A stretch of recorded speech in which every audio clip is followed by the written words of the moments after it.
guess what is the emotion like finally, being back and just a couple days away from being in the cage? It's good. I'm actually happy. Yeah, I don't know. You just get asked the same questions all the time, though, don't you? It's just like, I don't know, if you just have to answer the same answer all the time. Like, I don't know. It's good. I'm ready to fight Saturday, so let's go, innit? All this, time that you've had away, I mean, was there ever any point where you thought, like, it's just not going to happen for me anymore? Like, why do I keep chasing this dream, and it's so hard for me? Was there ever any of that creeping into your mind? No, definitely not. I'm in my 20s. I've been to the absolute peak of the sport. And, get knocked down 20 times, get up. Always get up. So that's like, I feel like I've stayed true to myself. I'm not motivated by money or fame. I'm motivated by the goal I set myself. And, MMA is a unique sport. It's the only individual sport where the best fight the best, I believe. And MMA math makes no sense. When you're in that top 10, top 15, fighting all the elites, you lose one to him and he beats the guy who beat you, and it just doesn't make any sense. So it's just like, it's a fun sport. So it is what it is. What do you want me to say? I've fucking trained my bollocks off. I'm ready to fight Saturday. You get matched up with Dricus. I mean, obviously, kind of newer to the organization. Were you familiar with him at all? Did you know about him as an opponent, or? Yeah, I mean, he's been beating people. He's on a rise. Obviously, I'm the guy to take the fight. It's not like people. He's looking up.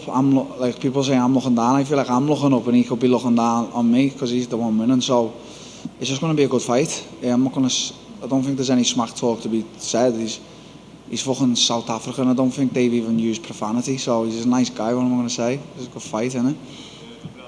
You pick up a win here. I mean, what is it? Do you let yourself look forward? Have you kind of stopped making advanced plans of what comes next or what the plan is for next year? Do you still do that? What is it? No, I've just trained hard. I've just trained really hard, as I always do for this fight. I've just come in prepared. I'm very, very prepared for this fight. I feel like I'm in the shape of my life, actually. I feel fucking really good. I'm wanting more, even this week when we're training. I want more rounds. My friend, Captain, last night comes into my room 11:30. He was like, brother, please don't train in the morning. I was like, no, I've got to. He's like, you need to rest. I was like, okay. So I rested today. Darren, obviously, if you look at yourself on your social media now, you can see what sort of shape you're in. You're in good shape. Compared to the Brunson fight, how much better are you feeling right? I'm in fucking phenomenal shape. Get a load of that, fella. Come on, get a load of that. We're ready. Usually you save that for your OnlyFans. But how much better are you feeling for this fight than you were for the Brunson fight? Obviously, you went into that fight with an injury. Yeah, I mean, I don't talk much about the injury. Everyone knows I was injured. I couldn't really do much for the fight. I just didn't want to pull out of the fight. That was the thing. Back then, and now I got a little bit of name. People say I always pull out, but I took that fight. I was absolutely fucked, and I'm not taking anything from Derek. He beat me fair and square, but I was only able to prepare for that fight in one way, and that was just a little bit of boxing pads and a little bit of the bike. I've had a good camp. This camp I've trained really hard. I've had good partners. I feel like I think if you look at me, you're going to look at me in the scale on whenever the weight is. I'm going to be looking like what I used to look like. So, there's. Why do you train in gloves that are falling apart at the seams? Oscar, I just don't give a shit. I don't really give a shit. I was walking in Thailand, the gyms every day. I didn't have no shin pads, no gum shields. I remember my first day when I got there, the likes of Nemkov and that were on the mats, and I was like, I need to get in this class now and spar. And I had to learn shin pads, groin guard, gum shield, and then that was just a running joke then every day with the coaches. They were like, Darren Till, you're like a UFC superstar. And I was just like, I just don't really give a shit. And then Cody seen me the other day and he was like, hook me up with some goods. I suppose it's a good thing. It's humble, innit? Did you have to apologise to Vittori for calling him a big stupid whore? I thought that was going to be some beef on site. No, I didn't. I was doing my rounds in the cage. Me and Arman Sarukian and all that were training together. And next minute, I seen this big dude wrestling the other side. And I was like, who the fuck's that? And he turned around, I was mad. I thought, oh no, I don't need this shit. We're going to be fighting right now. And actually, he's one of the most pleasant guys I've ever had the privilege of meeting. He's a fucking pleasure to be around. Obviously, he's a hard worker. So from there, I had 3-4 different gyms I was training at, and I just took him with me. I was like, come on, let's get the rounds in now. You tap me, I tap you. Who gives a fuck? You fucking kick me in the face, I kick you. Don't care if we're going to fight one day. Like, he's a guy I want to train with. And, we actually had a good time. And the day before I was leaving, I was actually training on my own, just getting like a lot of work and doing really training hard. And he was coming into spar, so I had time to sparring and stuff like that. Actually, really nice guy, very nice guy. Do you feel bad about the things he said now? Yeah, I do, yeah. Stop beefing with everyone, innit? Got too much beef on the go. Darren Till right here. We spoke yesterday. I want to say congratulations on having another child.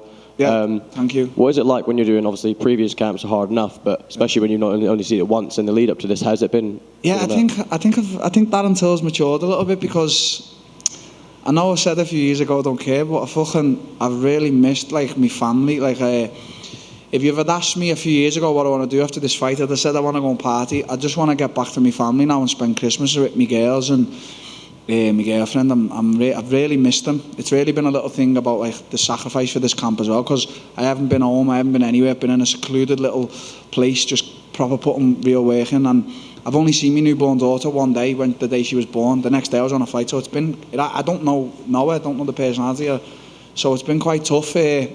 Big sacrifice, so Saturday will hopefully show with all that as well, and I'll get back to my family. I can't wait to see them. Do you have any plans as like a family to do anything around Christmas, or just relax? I'm 30 on the 24th of December, so they're all trying to get me to like book a party. I don't want to. I just want to get home, and I've got a fucking house I'm proud of there. I just want to chill in my house and just watch Christmas films with my kids and just watch them be happy. That's all I want right now. I just want to fight, get home for my family, and I want to live a pure life. And finally, from me, good training partner of yours. You spent a lot of time with his camp, Brendan Loughnane. Yeah. He's won a big million. I think he'll be here to watch you, if I'm not mistaken. Oh, he'll be here, mate. He'll be sharing the million out. Don't get it twisted.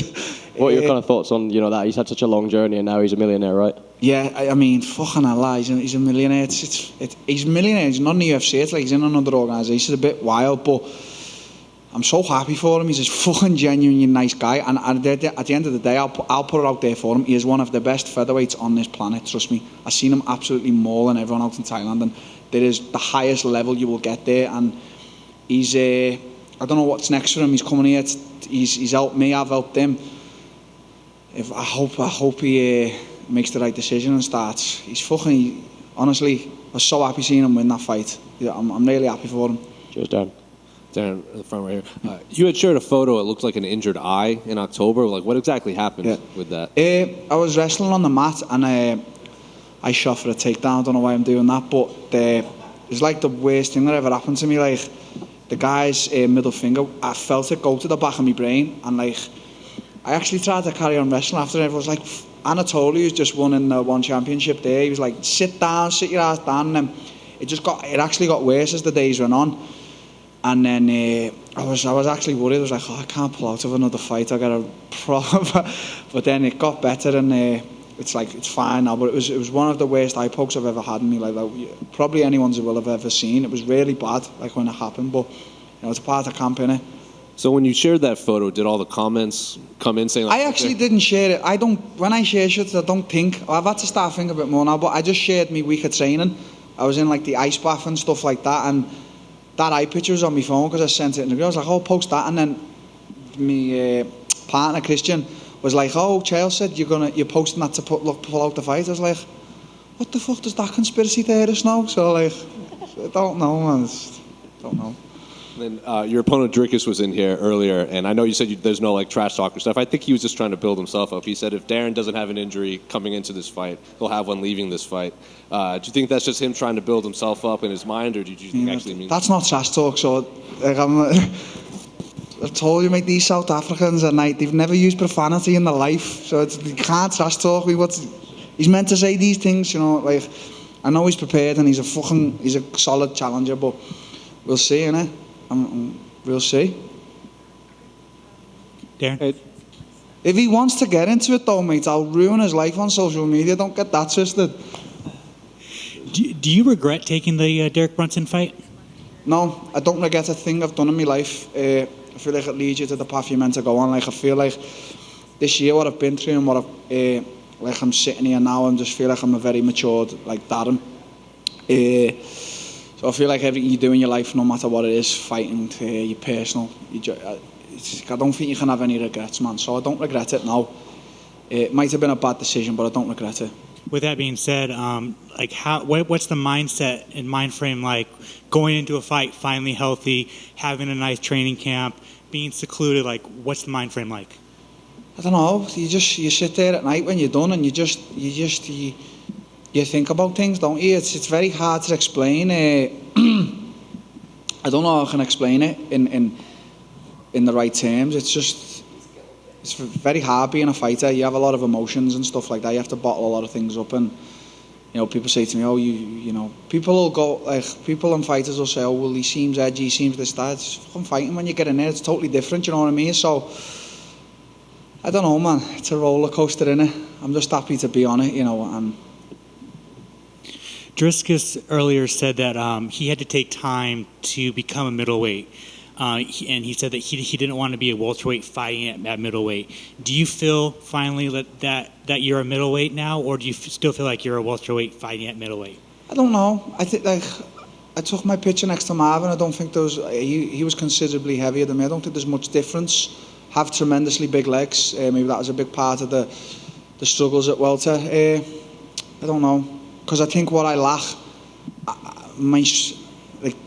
especially now, the shape I'm in, my speed's phenomenal. Like I'm very quick. So I don't know. Dricus is big and powerful, and I'm quick and sharp. So we'll see, innit? I can't wait. Honestly, I can't fucking wait to fight. I swear.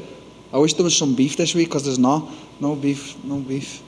And finally, for me, what's it feel like fighting on a card with Paddy Pimblett? I know that the fans are very happy. It feels great. It feels like.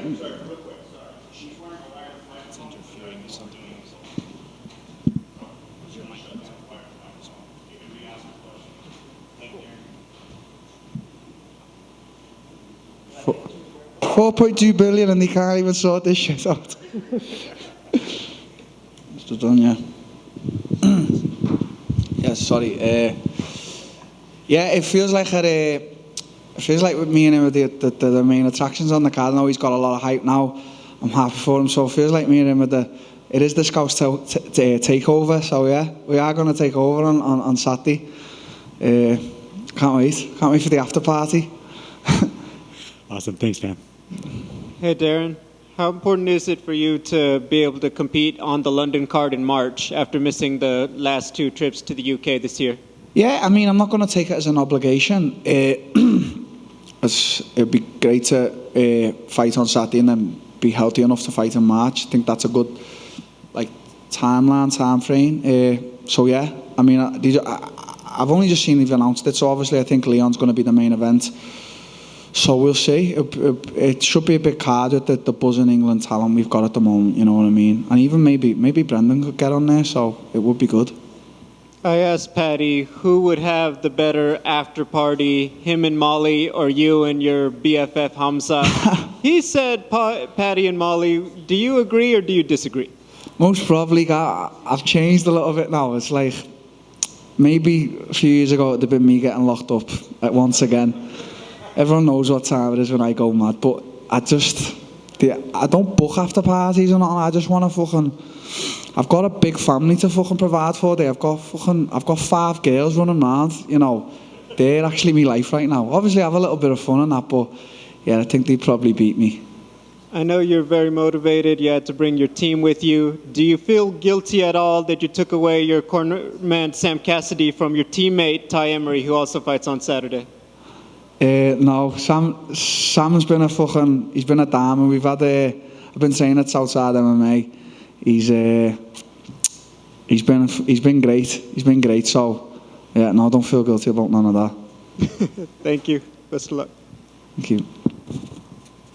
One last one, Darren, actually. Dana White says he wants to book Hamzat. Turn it in, Oscar. Go on, what? Dana says he wants Hamzat versus Colby. I'm curious what you think that fight would look like, and what would the trash talk look like? Is Hamzat the kind of guy who can hear what Colby says and not run across the stage? I think that's a very good fight. I do, because people don't see a lot of Colby in the news and media. But I know he's a guy who in secret trains really fucking hard. and I know he's really disciplined. I think if them two to fight, I think Khamzat would be he'd overpower him. I do think I believe his striking's better, and I think when it comes to the wrestling, I do think he'd be the powerful one. But obviously, it'd be over 5 rounds. He'd have to be fully prepared. The trash talk as well. His English is getting phenomenally better. Obviously, me and him speak on the daily, so he's got that Scouse twang, hasn't he? So yeah, it'd be a good fight. It would be a really good fight.